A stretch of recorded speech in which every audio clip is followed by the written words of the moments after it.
नमस्कार साथीहरु, स्वागत गर्दछु तपाईको आफ्नो च्यानल इन्फो चक्रमा।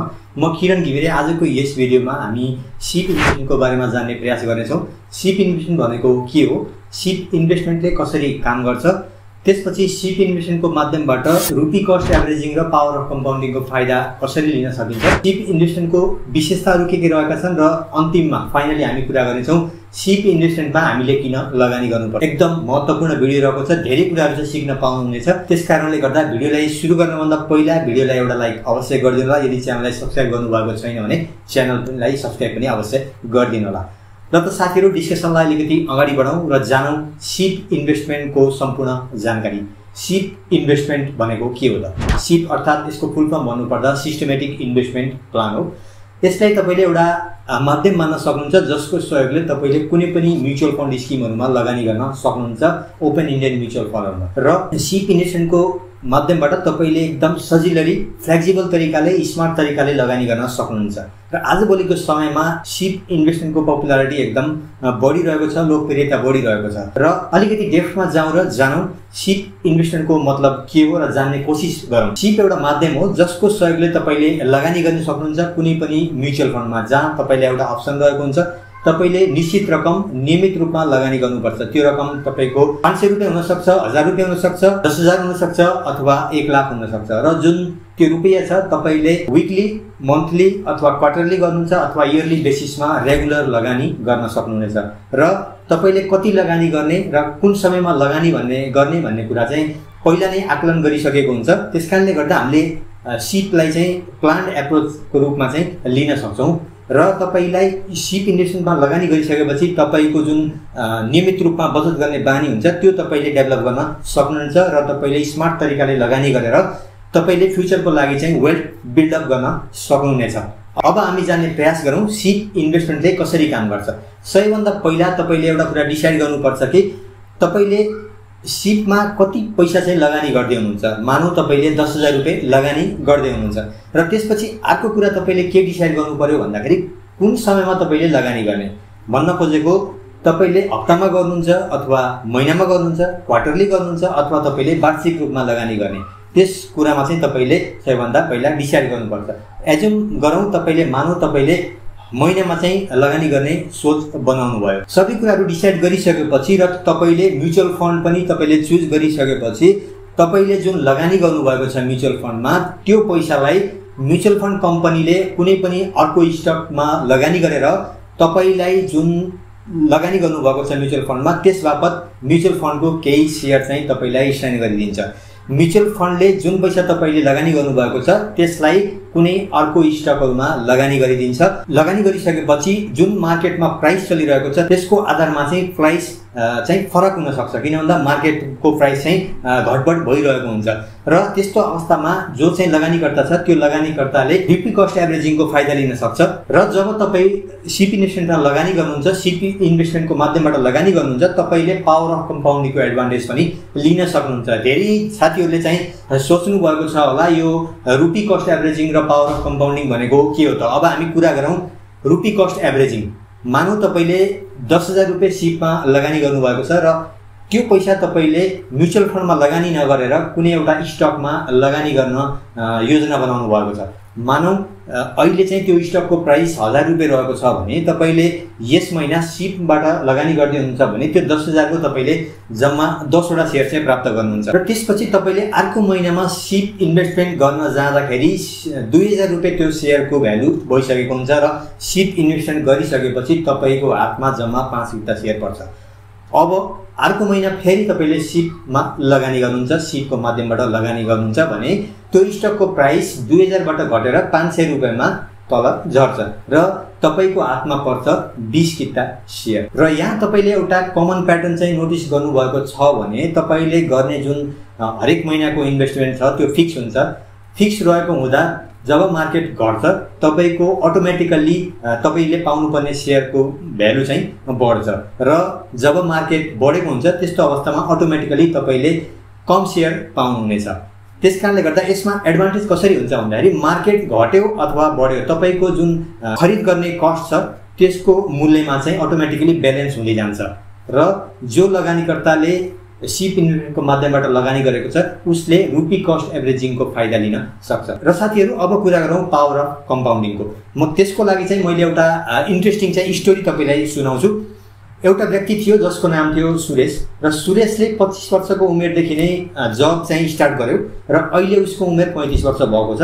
र जुन 10 वर्ष जुन ग्याप रह्यो त्यो ग्यापमा चाहिँ उसले सबै पैसा जति पैसा चाहिँ उसको स्यालेरी आयो इन्कम भयो त्यसमा चाहिँ सबै पैसा उसले खर्च गर्यो र अलिकति चाहिँ ऊ मोजमस्ती गर्ने खालको जिन्दगी जिउने भन्ने खालको फिजुलको खर्चहरू गर्ने खालको मेन्टालिटी भएको व्यक्ति हुनाले गर्दाखेरि सबै पैसा उसले खर्च गर्यो र 35 वर्षको उमेर पुगिसक्दा उसले चाहिँ अब एउटा मेन्टालिटी के बनायो भन्दा केही न केही लगानी मैले गर्नुपर्छ भन्ने उद्देश्यले उसले 10,000 रुपियाँ सिपबाट लगानी गर्ने योजना बनायो र 20 वर्षको लागि त्यो योजना चाहिँ अगाडि बढायो र 20 वर्षसम्म उसले लगानी गर्यो 24 लाख रुपियाँ र मानौँ हामीले एउटा एज्युम गरौँ उसको प्रत्येक वर्ष चाहिँ 7% चाहिँ ग्रोथ पनि भयो र ग्रोथ भइसकेपछि उसको 55 वर्षको उमेर पुग्दासम्म उसको नेटवर्थ रहेको छ 52.4 लाख हुन्छ।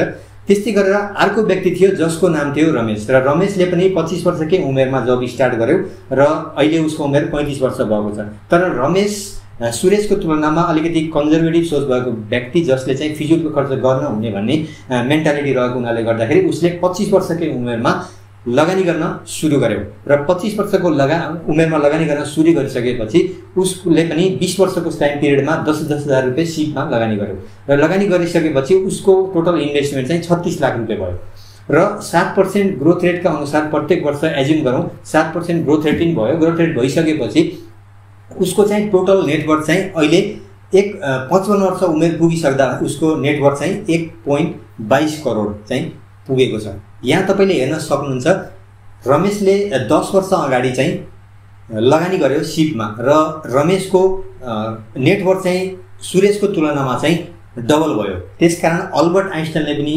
भनेका थिए compound interest is the 8th wonder of the world, you understand it earns it, he who doesn't page it. एकदम क्लियरली चाहिँ कम्पाउन्डिङलाई चाहिँ बुझाएका छन्। पावर अफ कम्पाउन्डिङको रुल एकदम सिम्पल छ। तपाईले जति छिटो चाहिँ लगानी गर्न सुरु गर्नुहुन्छ त्यति नै छिटो तपाईको मनी ग्रो हुँदै जान्छ। त्यसकारणले गर्दा सिपमा तपाईले 500 रुपियाँदेखि नै लगानी गर्न सुरु गर्न सक्नुहुनेछ र जसले चाहिँ मसँग पैसा हुँदैन लगानी गर्नको लागि भन्छ भने जुन चाहिँ एक्सक्युज क्रिएट गरिरहेको हुन्छ त्यस्तो व्यक्तिलाई पनि सिपको माध्यमबाट हामीले ओभरकम गर्न सक्छौं। सो सिप इन्भेस्टमेन्टबाट तपाईले पावर अफ कम्पाउन्डिङको फाइदा लिन सक्नुहुनेछ। आशा छ तपाईले पावर अफ कम्पाउन्डिङको जुन ओरिजिनल पावर छ बुझ्नु भएको छ होला र त्यो पावरलाई तपाईले सक्दो प्रयोग गर्नुहोस्।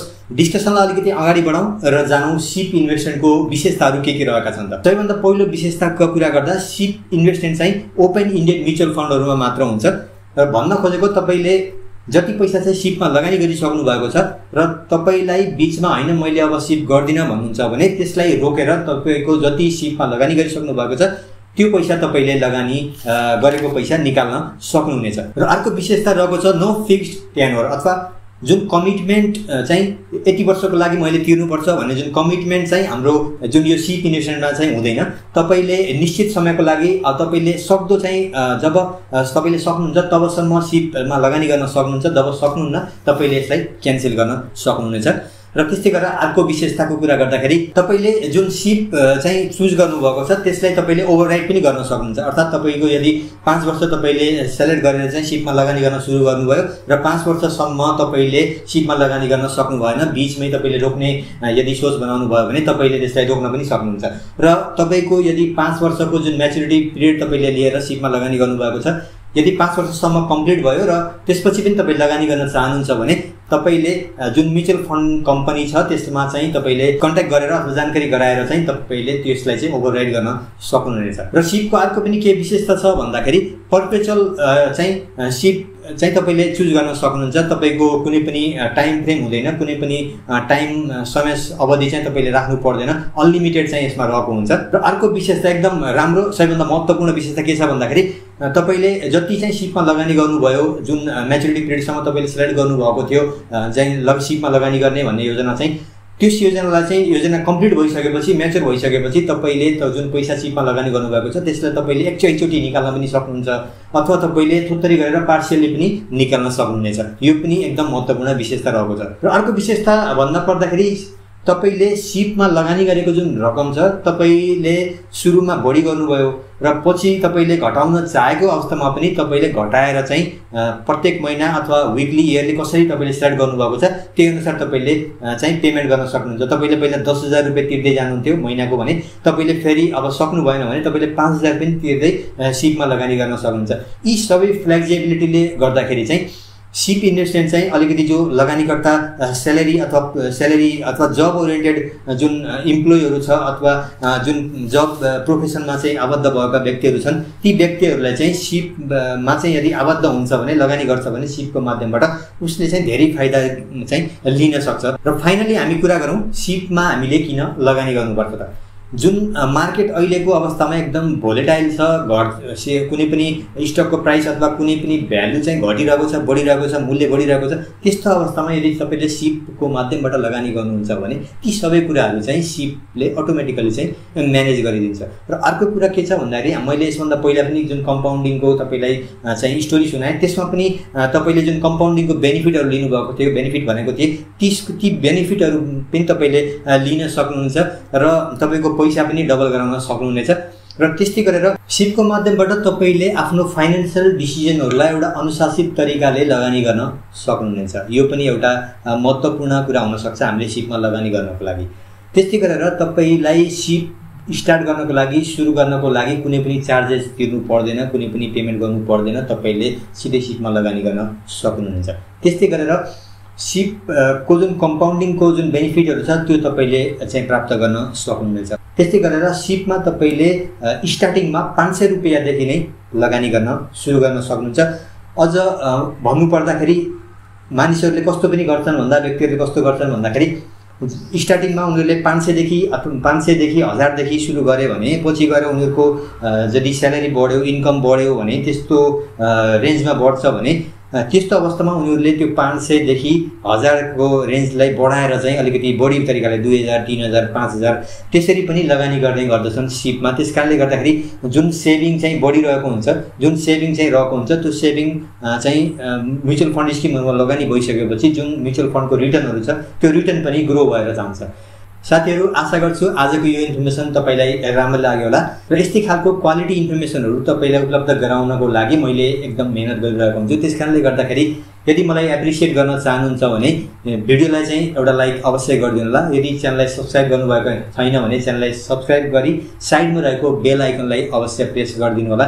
र किन भन्दा यस्तै खालको क्वालिटी इन्फर्मेसनहरु अबका भिडियोहरुमा पनि म तपाईलाई दिनेछु। र साथीहरु आजको भिडियोमा यति नै। अब अर्को भिडियोमा भेटुने बाचाका साथ आजको भिडियोबाट बिदा हुन चाहन्छु। हस्त धन्यवाद।